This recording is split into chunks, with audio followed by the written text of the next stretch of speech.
Behold the night's view of Seahorse Mansion in Ihembosi, Anambra State. Anambra State. Anambra State. How many times I can call this name? Anambra State. Hi! Ego kwa. Seahorse lubricant, Nenibo Odogu.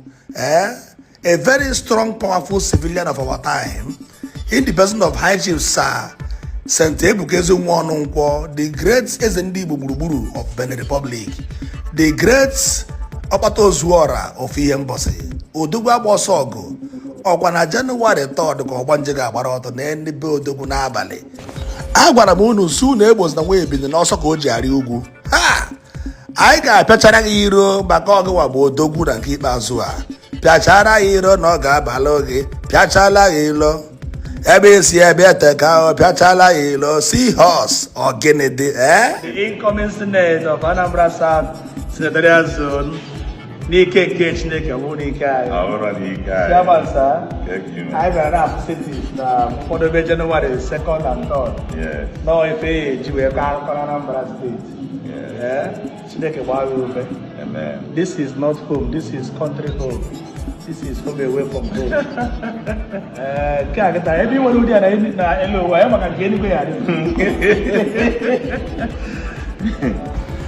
or get a J pipe walk one on. Agwaramu say the more you hate J-Pack, the more I get connected to men that matters. Eh? J-Pack told me, the man keep us. Adam Abanoko, very soon, I na Abuja. Magara Gene, Niwe Kwerugo, Anambra South Kwerugo, Anye Kwerugo, Nankipa Azua. Youth have decided. No nye, no one High Chief Sir, Ebuko Nunkwo, Geji represent ya in Abuja, na senatorial zone. Ana yo, Magagene, awa na years in Ihembosi. Odogwu also go, Odogwu Nemeka Chukwu, or Gana Nemeka Chukwu. Agwaramu before man azo if I'm not azo Anambra State. Make sure no one here or umunagi. Make sure no one guru ibaro obodo. Make sure they not support akuru law.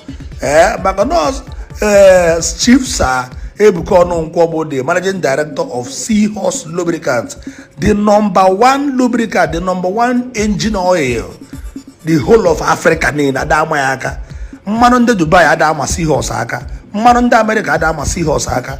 Gwakene mu mmanu na ama Seahorse aka na abụrụ na Seahorse kenyere certificate son akara ugo onye ọ bụ the highest and the best oil, best lubricant oil, best motor oil, best engine oil in the whole of Africa. So kedu ihe amara ya aka? Agwara m unu sị gị na odogwu nọrọkwa werezie na ọchịchị Anambra South nye Seahorse n'aka na ezigbo mmadụ ka ọ bụ si ewere nye ndị ohi.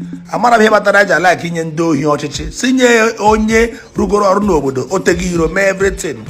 Ha ogene dị enwere ego nwekwa ego enwere ego nwekwa ego. I can never be poor in my life. Chukwu ekwere ihe ọjọọ. Ebe ọ bụ na ị nọ were aka na-agba n'isi gị na-agbachapụ ụbịam na-eke orie afọ ngwọ ahịa na nọbọsị na anọ kwuo n'ime obi gị kwuche n'ime obi gị kwupụta n'ọnụ ife sị gịnị I can never be poor. Na n'ebe odogwu ebe akịta abụkwa wetiri ugbo nke eze ọ bụ na ịbịa ndị dị agha ihe dịka ụmụnna ma ọ bụ ndị ada achọrọ ịfụ ha bịa ebe fụ ebe abụkwa dimempọlọ bụkwa gigantic. January 3rd Gabo, a day to remember. It's gonna be a memorable day in Ihembosi. Inyomi gade emere onye ọbụla kpatara ego Chineke biri ike Pentecost. Onye ọbụla Chineke bunyere ike Jerusalem ego gbara afọ ọnụ wee nwee grandmother. Onye ọbụla Chineke bunyere ike ego wee nwee afọ ọnụ bie white na-ekpere ya ekpere. Ịpụta ụrụ ụtụtụ ị na-agọrọ ya ọjị na-agọrọ ya ọfọ na-ekpere ya ekpere. Maka na onye nwere ego ga-adị awụkwana nwa bịa na comment section ebe a na-asị wee na-emefusi ego because of burial mmanya dị ndụ gịnị ga bịa ka ngosi gị duplex ọ rụrụ mmanya na mmanya riri ụwa n'ọnụ. Onye rugoro 80 years gafee eto na-eje 90 years abụzụghị ụmụazị. Ihe a na-eme ihe agata abụ gịnị ceremony transition to glory. Mana he nwere akwamozu nwekwa akwamozu. O nwere akwamozu a na-ede obituary ede ha na obituary mara ya nwụrụ na accident nwụrụ ọnwụ ike mana ede ha na transition to glory hey or farewell to God Almighty. Man, onye agadi omwe bu ike. Let me go the art view, na go the night view, na go the fence. They go the hero nwoke tere ete n'Ihembosi.